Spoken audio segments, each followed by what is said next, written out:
dear friends, there has been so much expressed in words of thanks and gratitude that I don't know where to begin. So I will begin by thanking our good fortune that we are in Catalonia para la Pau, that we are in the autonomous university. I remember discussing with Ricardo Diez-Hochleitner many years ago the concept of the autonomous university, and I'm glad to see it flourishing with ideas. I would like to thank Senen Florenza for continuing the battle of promoting Mediterranean identity, which I shall add some provocative remarks to in a minute. And I want to thank Günther Meyer, who has been my friend since the Mainz meeting through Amman and now to Barcelona. But most of all, I want to thank all of you for coming from all over the world. Montaigne, Michel de Montaigne, in his selected essays, said, "We are all patchwork.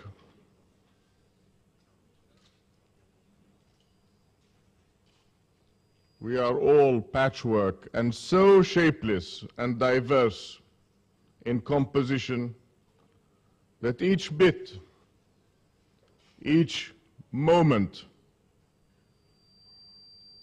plays its own game. We are not, if I may add, the Mare Nostrum or the Mare Vostrum. Yes, I am descended from the Roman province of Arabia, but that doesn't make me a Roman today any more than it would make me an American to be a participant in PFP, Partnership for Peace, PFM, Partnership for the Mediterranean, OSCE, Organization of Security for Security and Cooperation. In fact, I'm such a fraud that I'm not even Mediterranean. Like the Portuguese, I won't call the Portuguese frauds because I'd like to go back to Portugal. We are geopolitically Mediterranean. But the first point I want to make is that institutionally there is no such thing as a European Mediterranean identity. Yes, there is a strong Western Mediterranean identity for historic reasons, but I would like to add, with no offense to my Algerian and Moroccan and Tunisian and Libyan colleagues, that I am Arabi, I am not Moro. In addition to which, I want to add that as far as the Eastern Mediterranean is concerned and the Black Sea, we are talking of the Sea of Seas. So we're talking about the Adriatic, the Aegean, the Black Sea, and you might have noticed that some very disturbing things have happened in the Black Sea region recently, not least of all the Russian military action in Georgia, the independence, quote unquote, of Ossetia, Abkhazia, Serbia.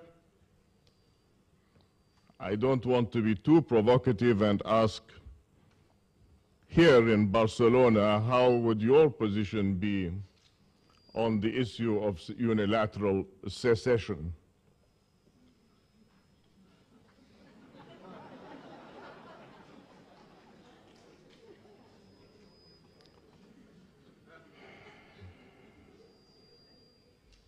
So, to quote Montaigne, there is as much difference between us and ourselves as between us and others. So unless we are truthful with ourselves and truthful with others, I think all of these conferences, and I'm fed up with conferences, are going to be encyclopedic and not thematic. I said to Gunther Meyer, yes, you have a scientific series of papers and you have a humanities series of papers in parallel, but parallel lines never meet mathematically. I would like to suggest that we move beyond dialogo sur and dialogo nor-sur by remembering that we have a historic silk route, a historic spice route, several pilgrimage routes, including Mecca, Jerusalem, Compostela, Lourdes, and many others. But we do not have a route of ideas. Ideas. The longest distance in the world, my Mediterranean friends, as we know, because we are more emotional than thoughtful, is from here to here. The English, of course, who are a little bit more stable than we are, say they believe in a meeting of minds. That means if you have a mind, I'd like to meet it.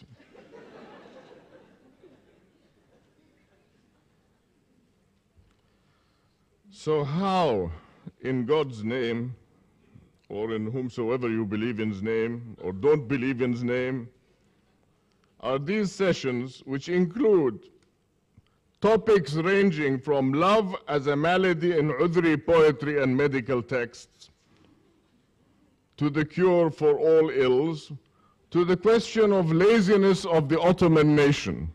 Isn't that a beautiful one? The laziness of the Ottoman nation. To national defense intelligence. I am a Marxist of the Groucho kind. And Groucho Marx said that military intelligence is a contradiction in terms. Maybe you'll do better with defense intelligence. And then listen to this one. New laws of dwelling, sacred homes, uncanny streets. I went to see Santa Maria del Mar yesterday, and I remembered Chartres and the Aqsa in terms of the architecture. I think there's a lot of similarity. As for the uncanny streets, the old streets, they reminded me of the old streets of Jerusalem. So I thank Deniz Aktan Kuchuk of Bahçe Şehir University for reminding us of the importance not only of urbanization, but of the soul of great cities. And I would like to say to you all that if we spent 1% of what we spend on Christmas celebrations or Ramadan celebrations on poor inhabitants of historic Palestine, Arabs, not only Christians and Muslims, but I would like to remind you that at Cambridge University in the UK, last year, or a few months ago, we held a conference of Arabs, Jews of Arab culture. The finest contributors were Jews of Iraqi Arab culture. Sasson Somekh, Professor Moret, and others. And I was deeply touched by hearing the Maqam Iraqi, the Iraqi quatrain, being sung in that chapel with Jews, Christians, and Muslims. I wonder if a moment will come when the commercialization of Ramadan will bring us to spend 1/10 of our income on promoting hospitalos, beguinerie, almonderie, the institutions of artisans. Yesterday I saw the Camino des Sombrero, how do you say, the makers of sombreros. I think you have over 50 guilds. Why don't we develop a relationship between artisans? I mentioned to you, I think it was Vice Premier, before we came in, that I was deeply impressed from a distance with the work of Mondragon. And you said, no, that's a little north of us. You know, it's a little bit like someone saying to me, we are deeply impressed with the work of Hamas.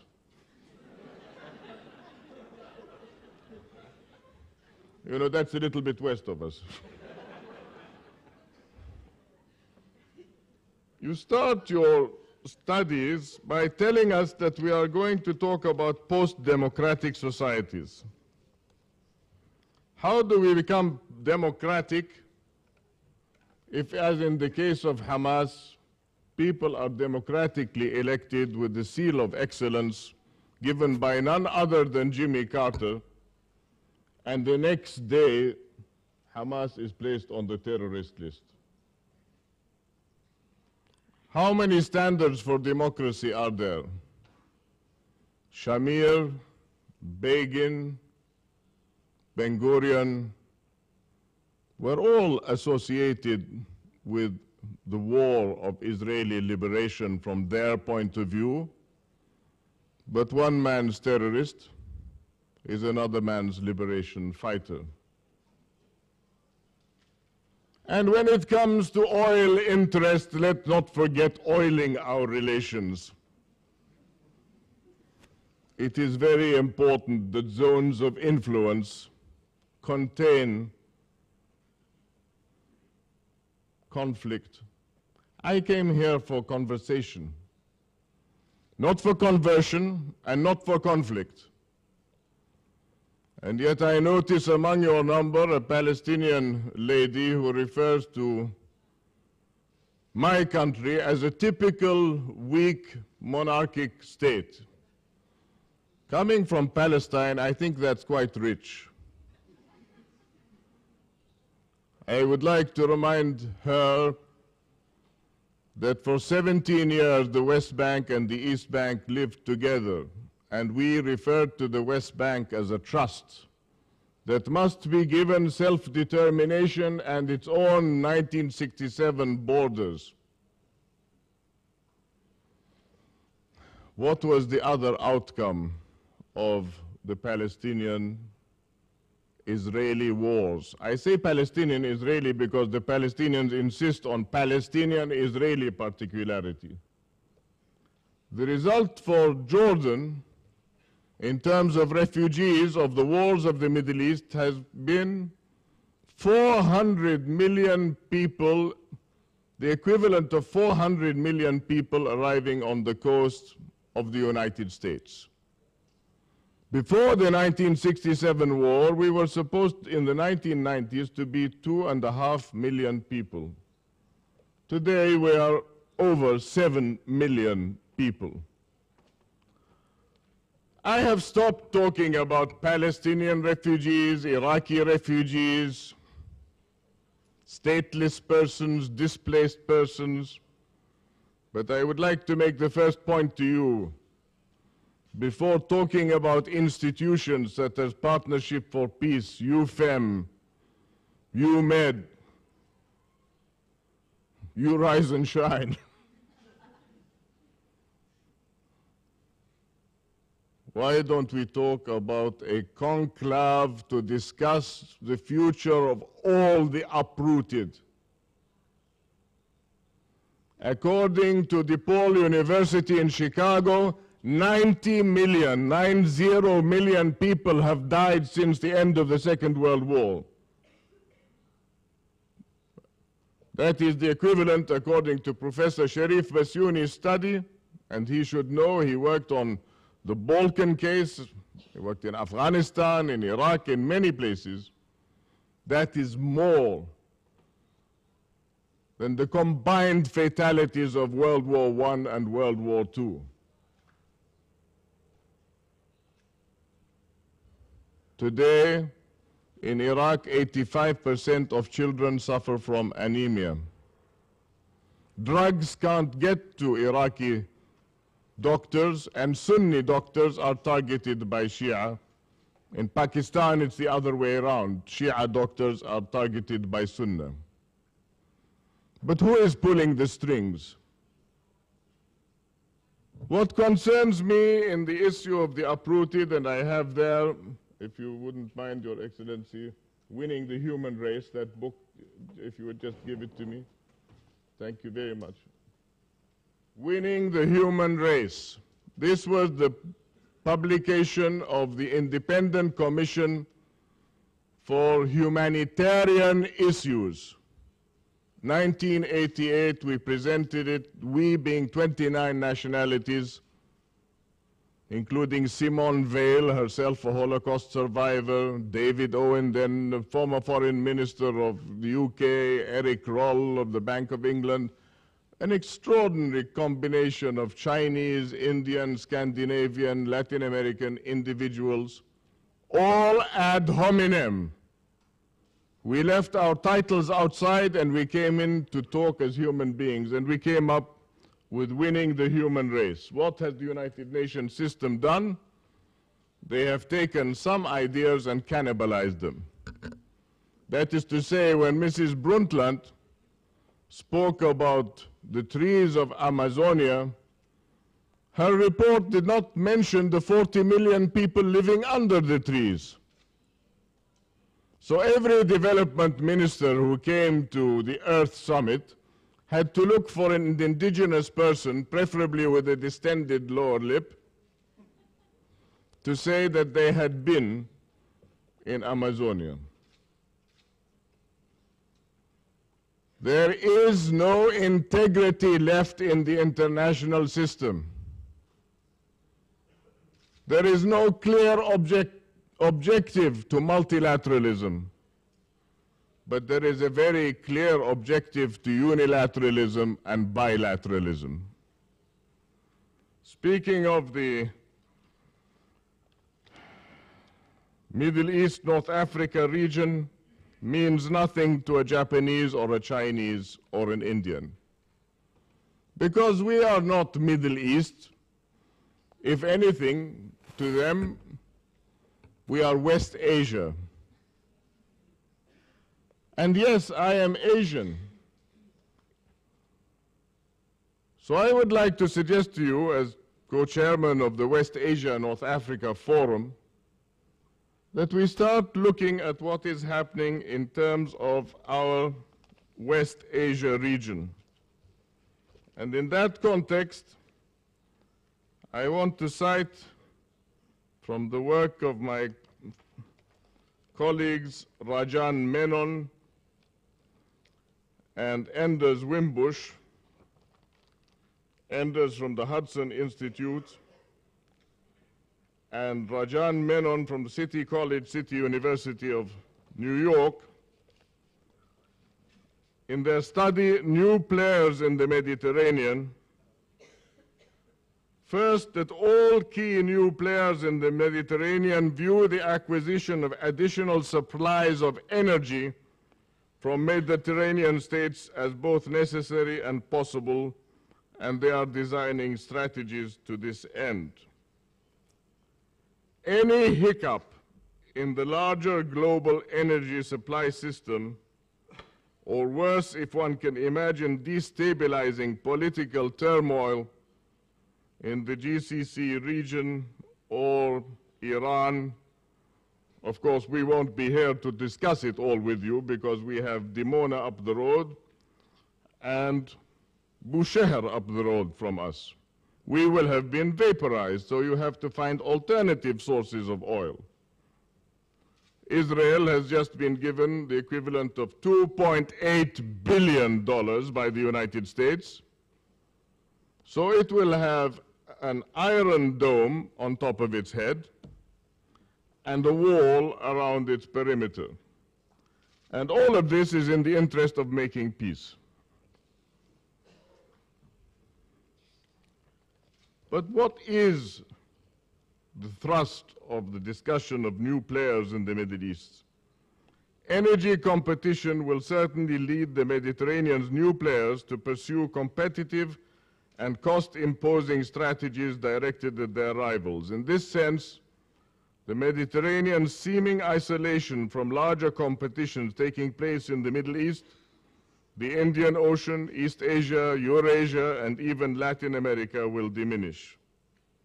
Thirdly, Russia benefits from close proximity to the Mediterranean competition because of its physical connection to both Europe and the Black Sea.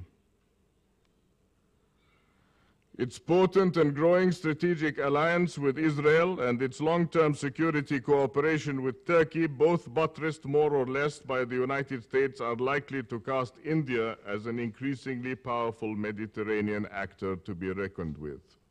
None of you are thinking, I would imagine, or very few of you are thinking of the Eastern Mediterranean.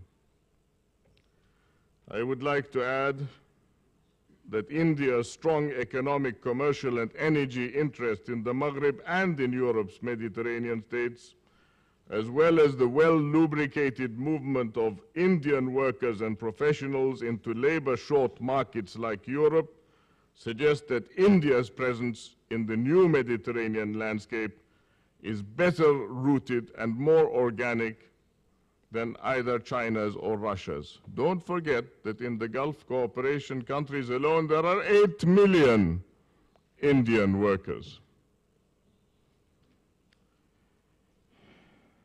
Of course, I could continue, but I don't want to disturb you further. I would like to leave these maps. I'll send them to you electronically because I'm told that Autonoma, for some reason, is technically not able to show these maps to you. I hope it's only technically and that you are not sanitizing what I'm saying. You know, I am a creative pessimist. The choke points for oil are the Bosphorus, the Suez, Bab el-Mandeb, and Hormuz. So I go back to my basic point and I say, this is the historic Silk Route, and this is the Pan-Asia and European framework of new Silk Routes. And you will note, if you look at this map, this is not an eye test, but I will send it to you, that there is no infrastructure in the so-called Arab world at all. So we conclude from all of this that there are 4 strong countries in the region, the United States, Israel, Turkey, and Iran, and we, the Arabs, are hell's firewood. We make good nostalgic reading in Andalus and Sepharad. In 1992, I worked in Andalus and Sepharad. And then we went to Sevilla and we started the Tres Culturas. And then we went to Carmona and we spoke to the Spanish authorities, please, please, please, we said to them, host a meeting in Salamanca to discuss the future of our relations, the future of our conversations, which I started with the Académiques de la Latinité in Brazil. We meet every 2 years, once in Baku, once in Rabat, once in Rio, once in Buenos Aires, and so forth. But nobody is interested in developing cultural affinity except for people like you and me. And what a miserable lot we are.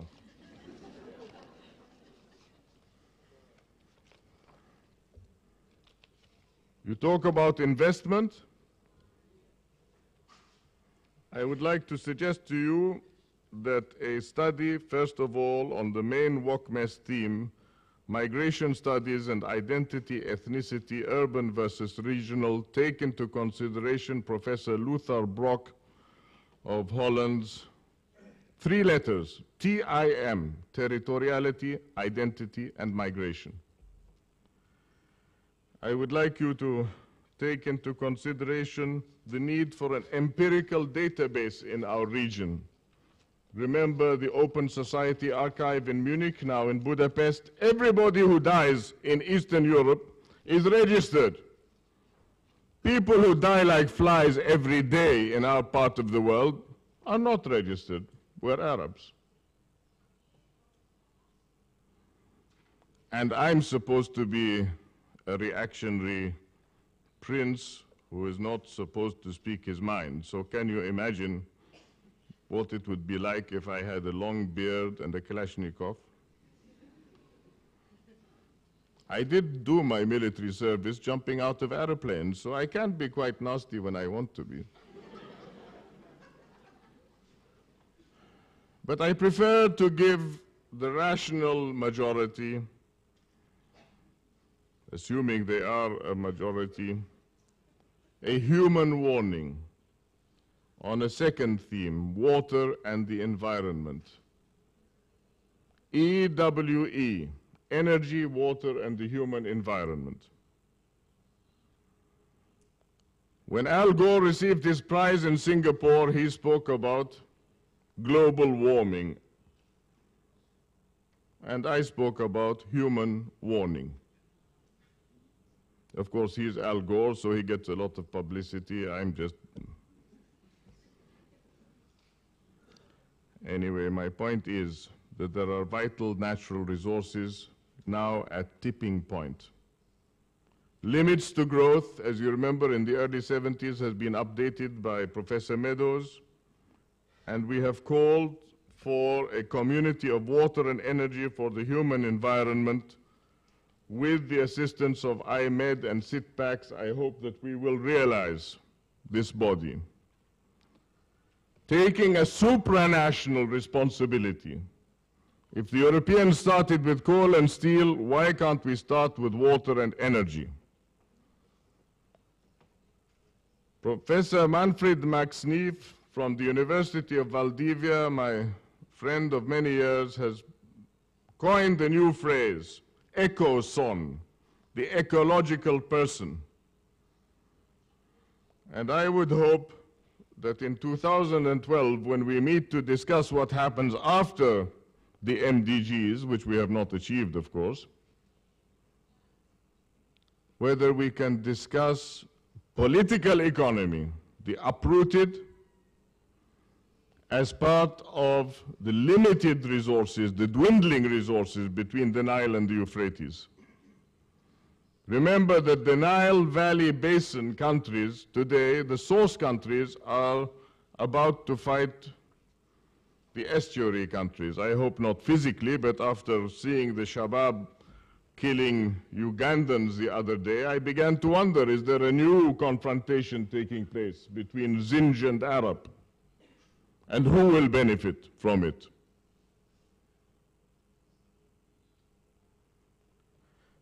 As for energy, desert tech, the great African Rift Valley concept, desert tech has already financed, largely financed.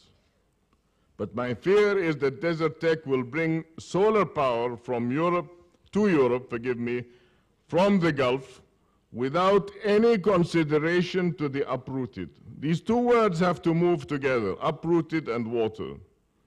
Marginalized communities have the right to drink clean water and be offered cheap electricity.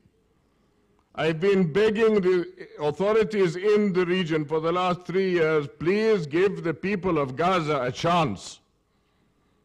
To encourage their will to stay, they need clean water and cheap electricity.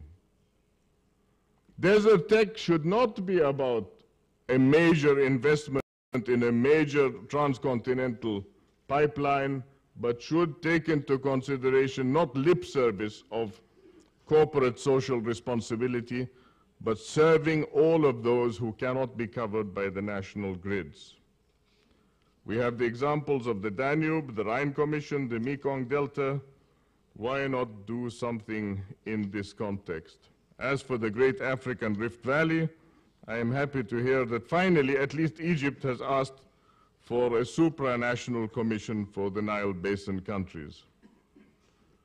On conflict analysis and reconstruction, I know that you have participated in reading, which I've seen in Spanish outside with the books, the Strategic Foresight Group in Mumbai, who are a partner of ours in WANA, talking about $12 trillion in lost opportunity for peace and cooperation in the Middle East, their usage, not mine, for the period 1991 to 2010. That means since your Madrid conference and Oslo, $12 trillion have been spent on weapons. 1/10 of this spent on a cohesion fund, with Paul Volcker in the Euro-Atlantic talking about an asymmetric development bank, and our ASEAN, Korean, and Japanese friends talking about the possibility of creating an Asian monetary fund with Asian drawing rights, would convince the Central Asian republics and the Gulf cooperation countries to create a cohesion fund to empower the poor. I would like to mention to you, please read LEOP, Legal Empowerment of the Poor. Madeleine Albright and Hernando de Soto chaired our commission. We have just launched the Arabic version in Amman. We're about to launch it in Algiers in a couple of months' time. The legal empowerment of the poor. The revival of the Zakat project, for example.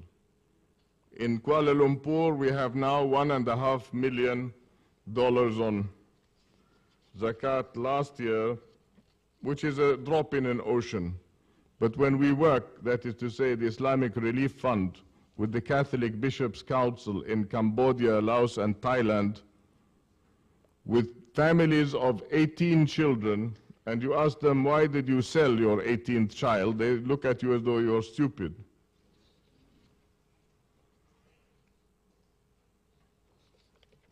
I think that our friend from Malaysia, who has written a paper on my country about the Fedayeen and kingship based on the British archives of 1970, maybe should look at his own Malayan insurgency and the creation of the state of Singapore. People in glass houses shouldn't throw stones, particularly when those stones come from the British archives. So you say you're coming here to tell me, fuck you? Well, fuck you. Forgive me. Princes are supposed to be polite, but I've had it up to here, and I couldn't give a damn.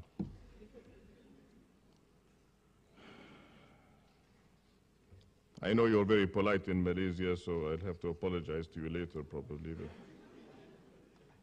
Anyway, Regional Cohesion Fund. Lastly, but not least, the ancient Middle East and the historic approach. Istishraq or Ishraq? Orientalism or illumination? The intellectual awakening that the Renaissance represented owed almost as much to the interplay of East and West as it did to any process of self-regeneration drawing from Greek and Roman roots. Martin Bodmer produces Orient-Occident, les racines spirituelles de l'Europe. And the same Professor Barbara Cassin is now working on an analytical concordance of values. Because we have mœurs, valeurs et éthique. But what about standard? When you sit at the table, what is your position? Unambiguously, whether you believe or you don't believe in God. On civil liberties, on the sanctity of human life, on the human environment. This, I think, is what we have to discuss. And I would like to tell you that corresponding to WOCMES, we have ICANAS, who are also asking to hold a conference in Jordan this year, the International Congress of Asia North Africa Studies, the former Eastern European network.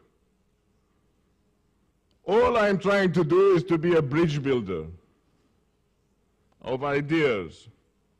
And I pay tribute to Sheikh Shahabuddin Yahya Sahrawardi, and for those of you who are discussing Sheikh Najib al-Sahrawardi, please remember that my wife is descended from the silsila of the Sahrawardis, and she is with us here today. In fact, I think she should do military duty by going to attend your session.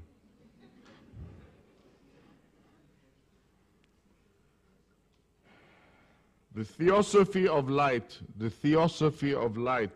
Hikmat al-Ishraq, finds many parallels in the work of Ibn Arabi. As Corbin says, in accomplishing his task, Sahrawardi was conscious of establishing Oriental wisdom. As for Islam, past and present, current security problems are rooted in cultural fault lines. I believe in one world civilization, as Mircea Melitza from the Black Sea University said, and 10,000 cultures. I don't believe in a clash of cultures. A clash of civilization. If you are civilized, you don't clash.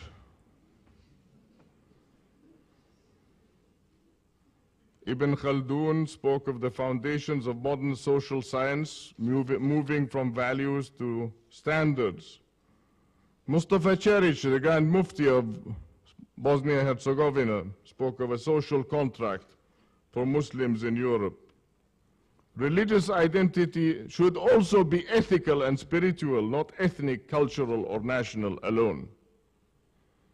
And in that sense, I want to say that I am working with Aramaic and Syriac cantors, with Giz cantors, Copt cantors, with Ezekiel cantors, and Gregorian cantors, next year, hopefully, in Hungary, in the Catholic University, to bring these voices celebrating our Creator in aesthetic and spiritual song, calligraphy, art. Fundamentalists have, and I disagree with the definition of fundamentalists because there's nothing fundamentally religious about fundamentalists. But they have killed joy in our hearts and in our children's hearts. When I speak to our Catholic friends, they go to our Shia brethren and they say, oh, you are so much more scholarly than the Sunni. They come to the Sunni, oh, you are so much more literalist than the Shia. And then they go to the Sufis and they say, oh, you remind us of our monastic orders. We are not homogeneous, we are heterogeneous. So if you recognize this in us, please encourage conversations with different parts of the world. I won't say the Muslim world, because there are more Muslims in Germany than there are in many Muslim countries. I think it is important to recognize that we are part of this universe, and that's what brought us together with Yehudi Menuhin all those years ago to create a parliament of cultures in Turkey. Not because we had the political mandate to implement the publication of children's books, which we have done for the German parliament, how a Muslim boy adapts to a German way of life, which I'd like to do much more of with the media. I don't know if Dale Eichelman has arrived yet, but I think that we need a reconciliation channel in the media. We met at the John F. K. Library and called immediately after 9/11 for partners in humanity. We have produced, with the assistance of then Cardinal Ratzinger, whom I've known since 1993 when he presented me with the Catechism, in Geneva at the Foundation for Inter-Religious and Intercultural Dialogue, the first group of postdoctoral students. And up stands Professor Albert de Pury, a Swiss gentleman, and he speaks in beautiful Talmudic Hebrew and flawless Quranic Arabic. The only condition with these students is that you study the tradition of another. If you're Jewish, Christian, or Muslim. We had a Jew studying Shi'ism, we had an Iranian Shia studying the traditions of Orthodox Jewry. What is important is to continue with this attempt of Occidentalism meets illumination. Orientalism meets Arab and Iber. Remember, the word is from the same root, and both translated means transgressing, crossing.